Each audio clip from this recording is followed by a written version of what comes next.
Vamos caminhar um pouquinho mais aqui.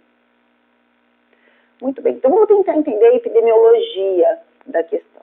Adriana, então você está me dizendo que é um sofrimento psíquico lá de trás da história da humanidade, que está muito relacionado à maneira com que o ser humano lidou, né, com as adversidades, com o estresse, já foi entendido pelos principais estudiosos aí como inicialmente uma demência, mais tarde como uma cisão com a realidade, mais tarde como uma cisão, porém com características diferenciadas de primeira ordem, de segunda ordem.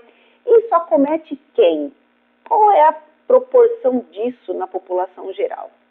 Então, os estudos nos mostram que, epidemiologicamente, há uma prevalência de 1%, do acometimento de 1% da população ao longo da vida.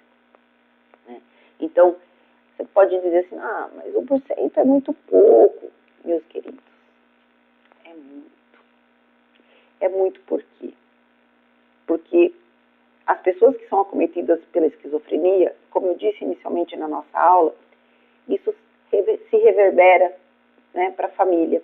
E é uma desorganização muito forte dentro do entorno, e aí a esquizofrenia de acaba desencadeando dor, sofrimento e adoecimento de outros também. Então, é uma doença que precisa olhar com muita atenção, a gente precisa estruturar, né, formas de cuidado e tratamento importantes para esse adoecimento. Ela é prevalente, então, em 1% ao longo da vida, ela é igual para ambos os sexos, né, então não tem diferença, olha, comete mais homem ou mais mulheres, né.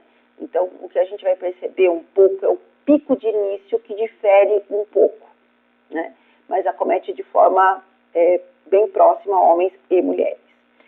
A idade de pico, de início, que é quando a gente vê os primeiros sinais, que a gente chama de pródromos, né, os primeiros sinais, na população masculina começa mais cedo. Né? Então, a gente pode encontrar pródromos ou inícios, né, de pico, primeiro surto, alguma coisa assim, entre 10 anos de idade e 25 anos de idade. Tá? Então, a gente já começa a perceber comportamentos diferenciados e formas diferenciadas de lidar com situações de estresse. Nas mulheres, é um pouco mais tarde. Eu digo que a tolerância das mulheres é um pouco maior para lidar com situações extremas, né? Então, as mulheres que são acometidas pela esquizofrenia, ela tem ali um pico de surgimento entre 25 e 35 anos.